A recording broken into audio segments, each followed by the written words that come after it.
My name is Rosa. I'm sitting at my new oak table, the one I bought with the extra money I finally had after years of financial strain.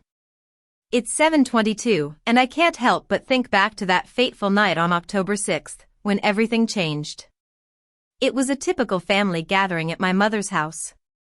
I'd driven the 40 minutes from my old 700-square-foot apartment, bringing a casserole for my niece and nephew, just like I always did.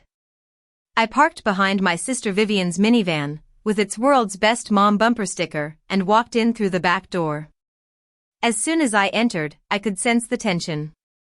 Vivian was at the counter, cutting tomatoes for a salad, and she gave me a cold look when I presented the casserole. "We didn't need that. I already made chicken," she said dismissively. My mother, Elaine, was at the stove, stirring something. She gave me a tight smile and told me to put the casserole on the counter. The counter, not the table. Dinner was a chore. There were 13 of us around the table: my cousin Leo, who was loud about everything, Aunt Clara, who always agreed with the last person who spoke, Clara's husband Tom, who barely said a word, Vivian's kids, Max and Lily, my mother at the head, Vivian at her right, and me in the fourth chair from the end, in the wobbly one. For 40 minutes, the conversation flowed around me. Leo talked about his new truck, Aunt Clara about her grandson's travel baseball, and Vivian told story after story about Lily's daycare, always ending with how she had to handle everything alone. No one asked me a single question about my work or how I was doing. Then, Aunt Clara said the wrong thing.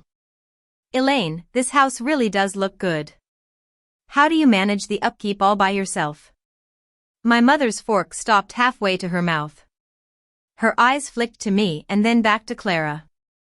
"Oh, we manage," she said, as if Vivian and she were a team, and I was just an outsider who showed up once a month with a casserole no one asked for. Vivian picked up the narrative. "I told Mama we should sell and downsize, but she loves this house." She said it as if the decision was hers to make, as if the $3,800 mortgage payment that kept the bank at bay came from anywhere other than my checking account. My fingers stopped typing under the table. I looked at my mother, who was studiously avoiding my gaze. And then Vivian turned to me. "You know what, Rosa? You drive up here once a month, sit in that chair, eat food that I cooked in a kitchen that I clean every day, and act like showing up makes you part of this house. But I'm the one here every single day. I'm the one who takes Mama to her appointments. I'm the one who fixes things when they break." My mother said, quiet, but it was more of a plea than a command. Vivian ignored her. "No, Mama. She needs to hear this." And then, in a flash, she put both hands on my shoulders and shoved me out of the chair. I hit the floor hard, my left elbow first, then my hip, and finally the back of my skull. The floor was cold, and I could hear the laughter start. Leo's nervous bark, Aunt Clara's echoing laugh, and then my mother's small, automatic laugh. For 4 seconds, I lay there, counting. My fingers tapped the tile, a reflex from my job as a court reporter. I saw the underside of the table I'd paid for, the piece of gum stuck there by Max, and the water stain from a glass 2 Christmases ago. I thought about all the money I'd spent on this house, $3,800 every month for 60 months, a total of $228,000. I sat up slowly, not because of the pain, but because I wanted Vivian to watch me. I wanted everyone at the table to see me rise on my own terms. And then I smiled, a calm, finished smile. "Enjoy this dinner, Vivian. It's your last free one," I said, my voice level and courtroom calm. No one laughed. Leo put his fork down. Aunt Clara reached for her water glass and missed. Lily looked up from her sweet potato and said, "Mama." Vivian was speechless. I stood up, picked up my bag, and left the casserole on the counter. In the hallway, I took out my phone and canceled the autopay to the mortgage. One tap, and it was done. I walked out the front door, leaving it open for Vivian to close. The drive home across the bridge was beautiful, but my mind was racing. I tapped the steering wheel in steno, recording every word, every laugh, every moment on that tile. By morning, there were 73 missed calls on my phone. I let them ring. I sat at my old kitchen table, looking at the 60 PDF statements from the bank, each showing the $3,800 autopay. I realized that I'd been paying for a seat at a table that was never really mine. It all started when my father, Henry, died. He was an electrician, a hard-working man who saw me in a way no one else did. When I was 12, Vivian was 17 and decided she needed more space. She wanted my room with the window facing the street, so my mother moved my things while I was at the library.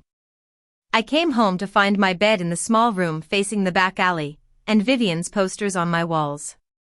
My glow-in-the-dark stars, the ones my father helped me arrange into constellations, were in the trash. By the time I was 15, I was sleeping on the living room sofa because Vivian had moved her boyfriend into the small room.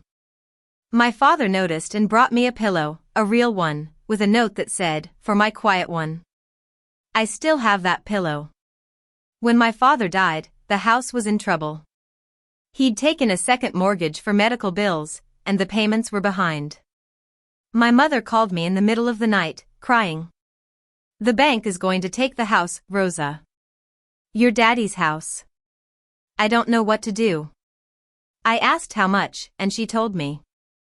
Without hesitation, I set up a recurring payment of $3,800 a month.